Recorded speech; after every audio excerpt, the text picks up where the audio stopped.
بسم اللہ الرحمن الرحیم۔ پیارے دوستو، چینل کو سبسکرائب کر لیں ایسے اچھے واقعات قرآن حدیث سننے کے لیے۔ حضرت ابو ہریرہ رضی اللہ تعالی عنہ بیان کرتے ہیں کہ رسول اللہ صلی اللہ علیہ وسلم نے فرمایا، 2 مرتبہ سور پھونکنے جانے کا درمیانی وقفہ 40 ہوگا۔ تو انہوں نے کہا کہ ابو ہریرہ 40 دن؟ انہوں نے کہا مجھے معلوم نہیں۔ انہوں نے پوچھا 40 ماہ؟ انہوں نے فرمایا میں نہیں جانتا۔ انہوں نے کہا کہ 40 سال؟ انہوں نے کہا میں نہیں جانتا۔ فرمایا کہ 2 مرتبہ سور پھونکنے کے بعد پھر اللہ تعالیٰ آسمان سے پانی نازل فرمائے گا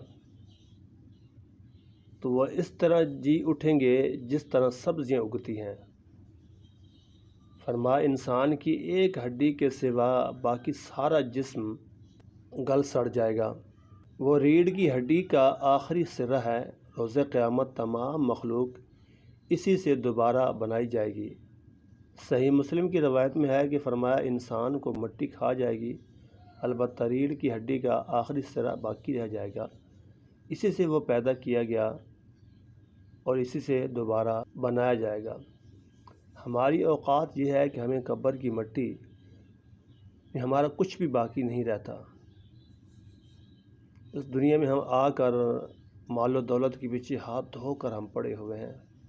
ہمیں آخرت کی کوئی پرواہ، کوئی فکر و فاقہ نہیں ہے۔ اللہ ہمیں آخرت کی تیاری کرنے کی توفیق عطا فرمائے۔